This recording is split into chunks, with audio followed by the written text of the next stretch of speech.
जय वीर बालाजी दोस्तों, हमारे चैनल में आपका स्वागत है। कैसे हैं आप? आशा करता हूं आप सब लोग बहुत अच्छे होंगे। आज हम आपके लिए 3 खौफनाक कहानियां एक साथ लेकर आए हैं। आइए बारी बारी सुनते हैं। मेरा नाम अखिलेश है। यह एक सच्ची कहानी है जो 5 अगस्त 1988 को मेरे जन्मदिन पर हमारे साथ कोंकण में घटी थी। जब हम 3 दोस्त राजू, माधव और मैं मेरे जन्मदिन पर पार्टी के लिए गांव में कोई एकांत जगह ढूंढ रहे थे जहां पार्टी करते हुए घर वाले या गांव वाले हमें पकड़े नहीं। उस दिन मेरा दोस्त माधव बोला, क्यों ना हम गांव के पुराने खंडहर में पार्टी करें।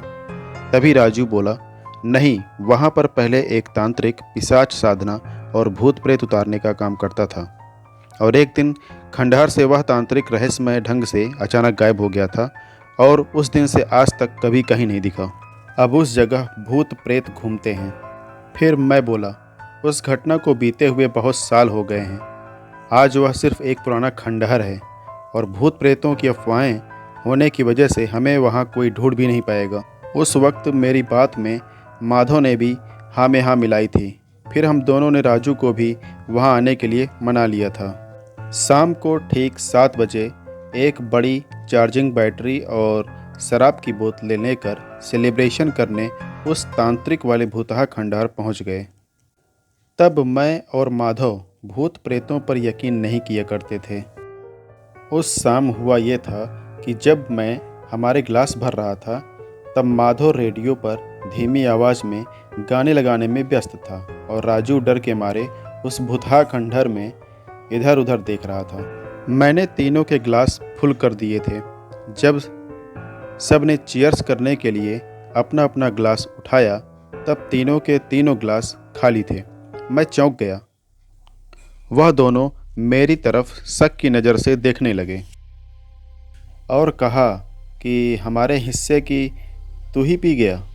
मैं कंफ्यूज था कि यह क्या हो गया। गुस्से में मैंने माधव को कहा, अब तू गिलास भर, और राजू को कहा, तू नज़र रख। उसने मेरे सामने फिर से गिलास भरे, पर जब फिर से हमने गिलास उठाए और चीयर्स किया तब फिर से तीनों के तीनों गिलास खाली थे। यकीन करो, सबकी हालत खराब हो चुकी थी। माधव और मुझे पसीना छूट गया। राजू का तो रोना निकल गया। फिर हमें भी यकीन हुआ कि राजू की बात सच थी। खंडहर पर सच में कोई भूत प्रेत का साया है। फिर हमने सारा सामान उठाया और खंडहर से बाहर निकलने के लिए सरपट दौड़ लगा दी। पर लगभग 20 मिनट तक हम भागते ही रहे, पर बाहर का रास्ता हमें मिल ही नहीं रहा था। कुछ भी करके हम उस भयानक जगह से बाहर निकल ही नहीं पा रहे थे। मानो किसी भूल भुलैया में हम फंस गए थे। हम बार बार चक्कर काट कर एक ही जगह पहुंच रहे थे। तब भागते भागते माधव को किसी ने धक्का देकर जमीन पर गिरा दिया। उसे धक्का खाकर जमीन पर गिरते हुए हमने अपनी आंखों से देखा था। उसी वक्त उसके हाथ से एक बोतल जमीन पर गिरकर फूट गई थी और शराब जमीन पर फैल गई थी।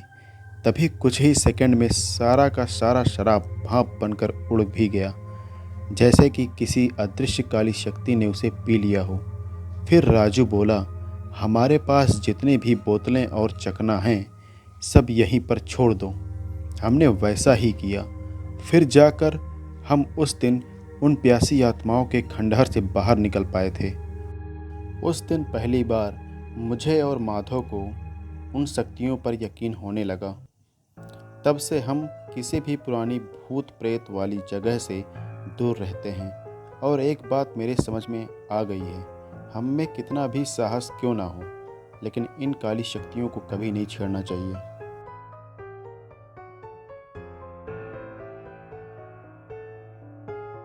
मेरा नाम अजीत पठान है।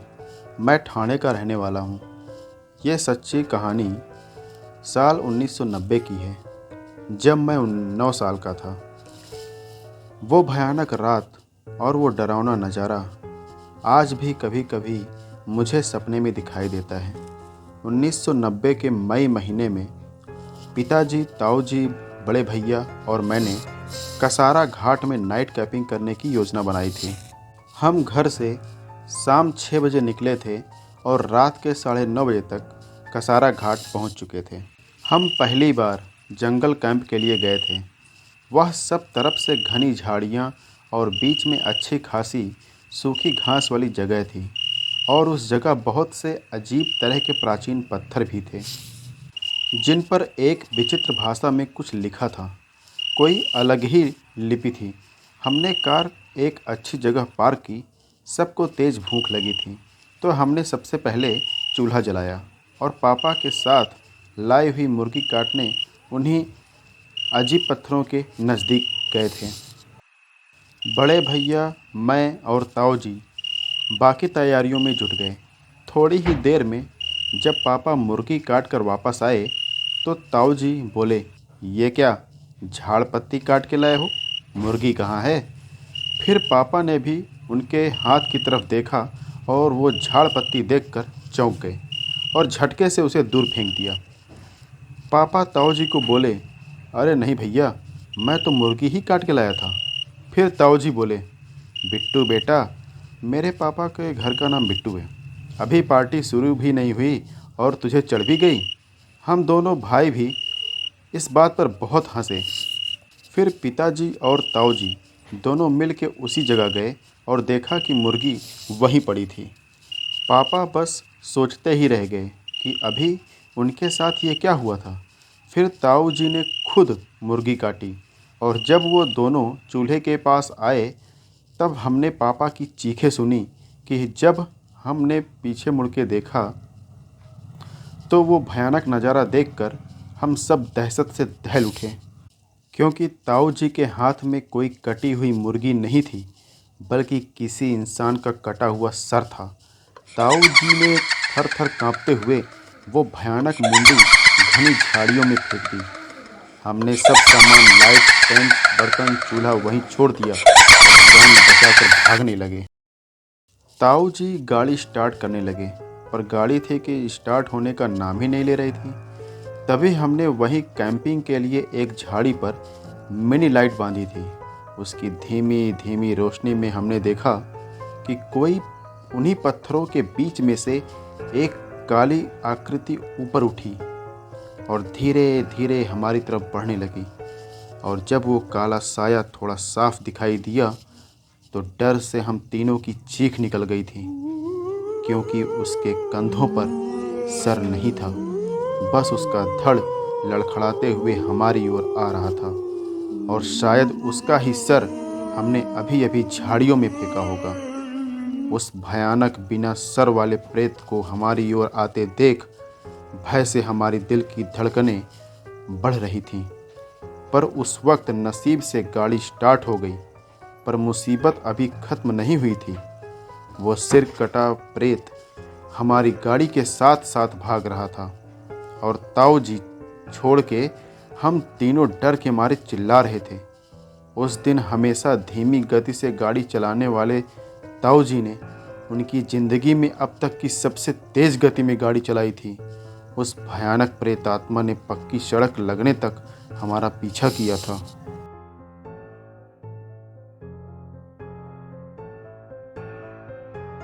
हितेश और अकबर हीरा बस्ती में रहने वाले दोस्त गांव के लोगों को अचानक डराने के लिए बहुत मशहूर थे।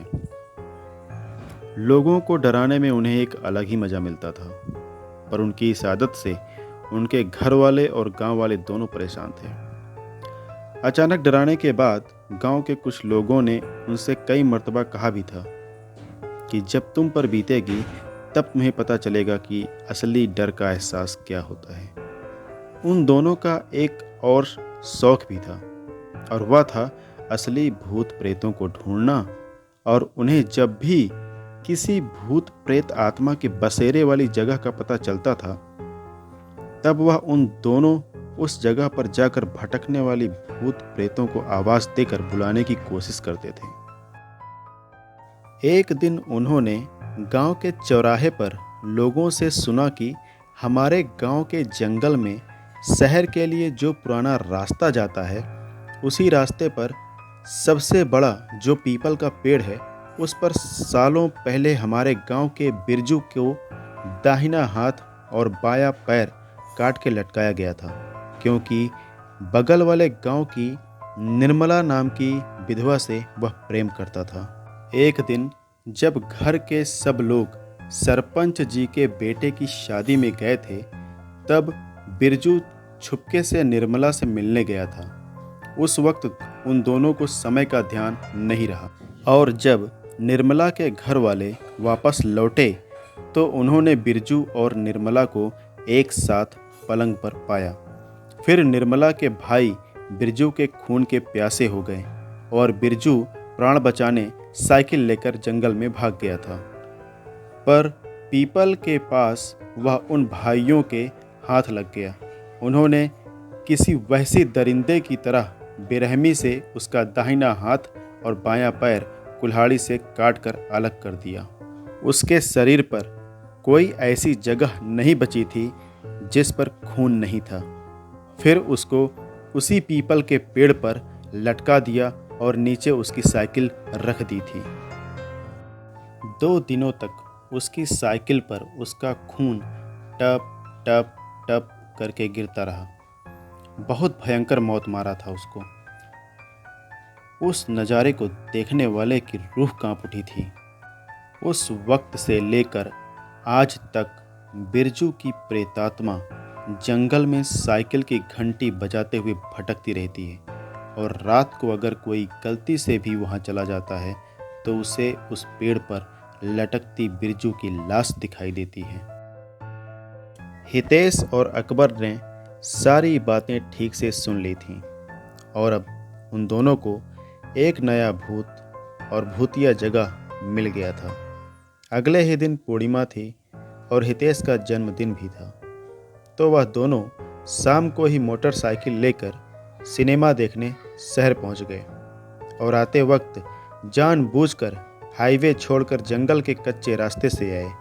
और जब दोनों पीपल के पास पहुंचे तब उन्होंने गाड़ी की हेडलाइट की रोशनी में अपना हमेशा की तरह प्रेतात्माओं को ललकारने का तमाशा चालू कर दिया। अकबर पेड़ के पास गया और बोला, कहाँ है बे बिरजू, डरपोक साले, सामने आ। हितेश ने भी 2-4 भले बुरे शब्द कह दिए।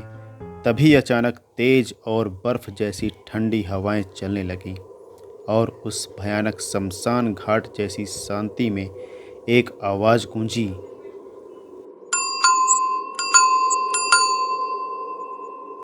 ये आवाज़ सुनते ही दोनों के रोंगटे खड़े हो गए। दोनों फटाफट गाड़ी पर बैठकर वहां से भागने लगे। हितेश गाड़ी को किक पर किक मार रहा था, पर गाड़ी कुछ भी करके स्टार्ट नहीं हो रही थी, और उस साइकिल की घंटी की आवाज़ अब धीरे धीरे बढ़ रही थी और इनके नज़दीक आ रही थी। तभी उनकी गाड़ी चालू हो गई, और पल भर के लिए दोनों खुश हो गए कि अब इस बुतहा जंगल के बाहर निकल जाएंगे। हितेश ने गाड़ी तेज़ी से गांव की बस्ती की ओर दौड़ाई, और लगभग आधे घंटे तक गाड़ी चलती रही। तभी पीछे बैठा अकबर बोला, भाई अभी तक बस्ती क्यों नहीं आई? 10 मिनट का तो रास्ता है, और ये सभी पेड़ एक जैसे क्यों लग रहे हैं? हितेश बोला, मैं भी कब से यही सोच रहा हूँ।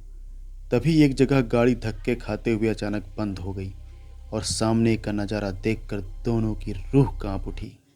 दोनों की रगों में बहता हुआ खून मानो जम सा गया हो, क्योंकि उनकी गाड़ी उसी पीपल के सामने रुकी थी, और उस पर बिरजू की लाश लटक रही थी, और उसके नीचे रखी साइकिल पर उसका खून टप टप टप की आवाज़ करते हुए गिर रहा था, और पास में ही उसके कटे हुए हाथ और पैर पड़े थे।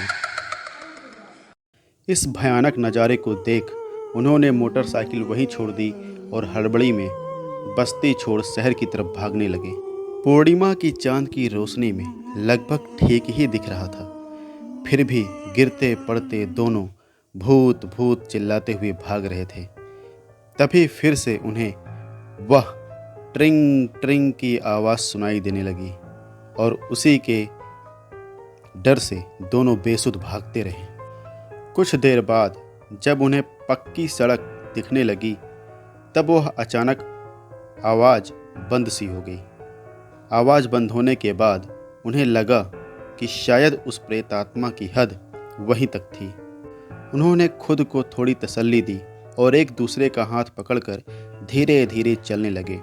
रोड के नज़दीक पहुँचे ही थे कि उन्हें फिर से एक बार ट्रिंग ट्रिंग आवाज़ सुनाई दी। दोनों घबरा कर आसपास देखने लगे तो सामने एक आदमी खड़ा था जिसने एक हाथ में लालटेन थी और दूसरे हाथ से साइकिल पकड़ रखी थी। उसने पास आकर पूछा, अरे लड़कों सुनो, ये हीरा बस्ती जाने का रास्ता कौन सा है? उस आदमी के मुंह से अपनी बस्ती का नाम सुनकर दोनों का खौफ थोड़ा कम हुआ। उन्होंने कहा, यह सामने वाली सड़क से जाइए, 40 मिनट का रास्ता है। दोनों को पसीने से नहाते देख उस आदमी ने हंसते हुए पूछा, तुम दोनों कहीं से दौड़ लगा के आ रहे हो क्या, या फिर कोई प्रेतात्मा देख ली है? दोनों ने बिरजू और पीपल के पेड़ वाली सारी बात बता दी। वह आदमी उन दोनों की बातें बहुत गौर से सुन रहा था।